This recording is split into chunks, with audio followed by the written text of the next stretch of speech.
The overall goal of this procedure is to demonstrate a general technique to study ligand macromolecule binding using isothermal titration calorimetry, or ITC.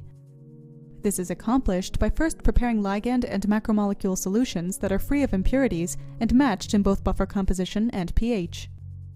The final concentrations of the ligand and macromolecule solutions are then determined. Next, ITC experimental parameters are set up, followed by data collection. The final step of the procedure is to analyze and fit the data. Ultimately, results showing ligand-macromolecule interactions are obtained through graphical analysis of the titration data to determine the binding and thermodynamic parameters. The main advantage of this binding technique over existing methods, such as absorption and fluorescence titrations, is that the enthalpy and thus the entropy of binding can be determined from the same experiment.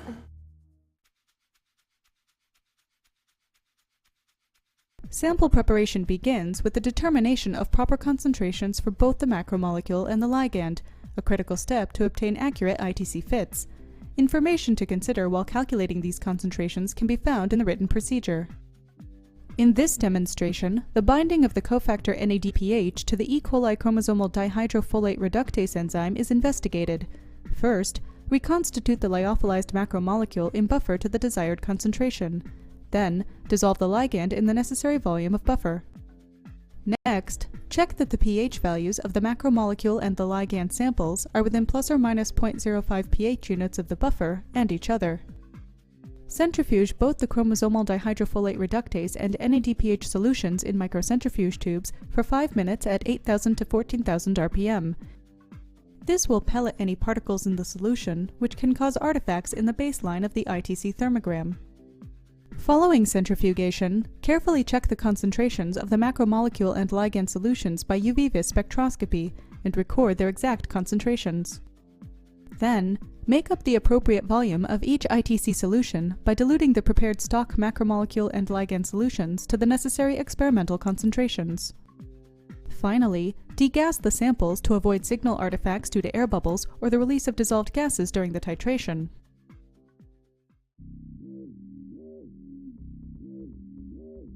Prior to loading the macromolecule and ligand into the ITC, clean the sample cell and injection syringe according to the manufacturer's protocol. Then, rinse the sample cell 2 or 3 times with 1.8 milliliters of distilled water using a Hamilton syringe. Take care while handling the syringe as the long tip is easily bent. Next, rinse the sample cell several times with the same volume of buffer.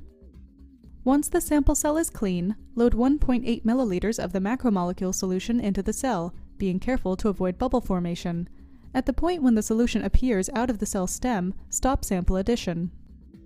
Remove any air bubbles using the Hamilton syringe by gently moving the needle up and down the sides of the cell to knock bubbles that are present.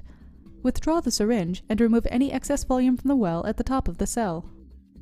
Next, fill the reference cell with distilled water. Then, attach a plastic syringe to the fill port of the injection syringe using tubing. Open the fill port on the VP Viewer 2000 console. Rinse the injection syringe with distilled water, followed by a buffer rinse. Ensure the injection syringe is completely evacuated by drawing air through the system. Place the needle of the injection syringe into the ligand solution and draw the solution into the syringe until entirely full. Continue drawing a little excess volume into the port and attach tubing. Following immediate closure of the fill port, detach the tubing and plastic syringe.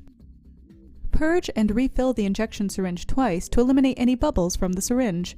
Remove the injection syringe from the ligand solution and wipe off any drops on the side with a Kim wipe.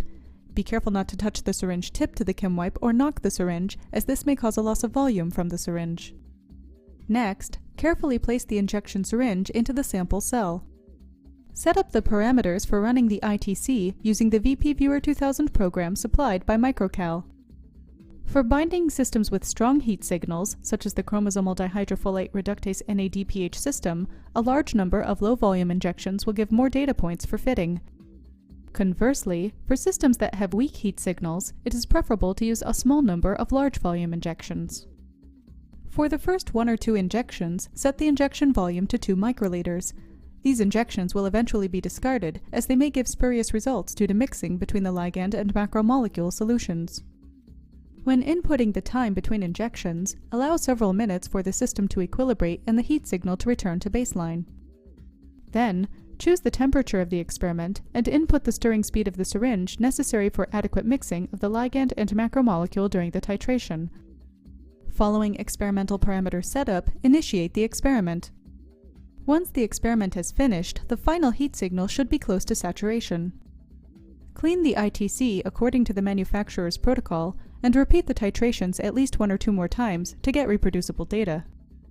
Finally, run a control where the ligand is titrated into buffer in the sample cell to determine the heat of dilution for the ligand.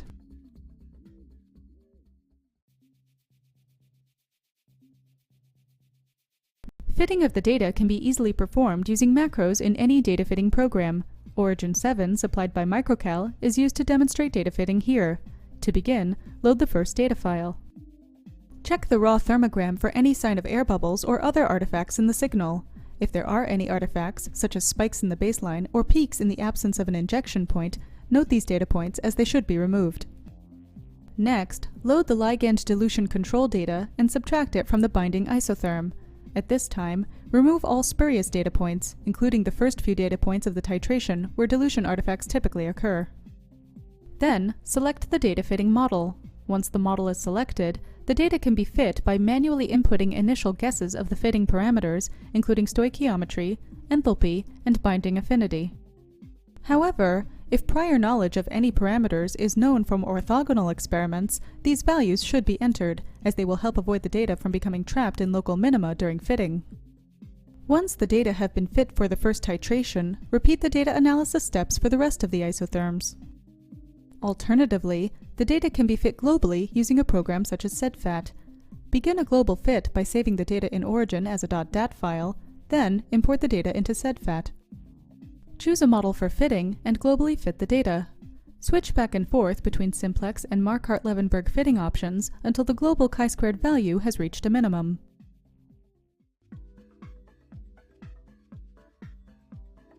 The representative ITC procedure demonstrated in this video monitors the binding of NADPH to E. coli chromosomal dihydrofolate reductase. The exothermic binding of NADPH to dihydrofolate reductase is evident in the raw thermogram as heat is released.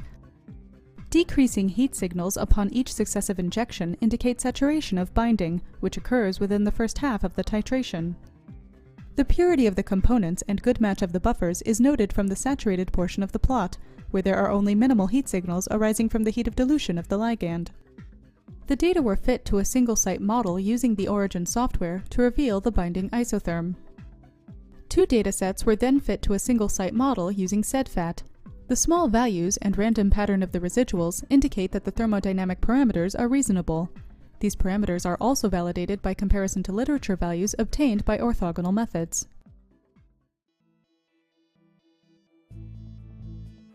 After watching this video, you should have a good understanding of how to study ligand macromole binding using a VP ITC from Microcal. By preparing solutions properly, setting up experimental parameters, and analyzing the data.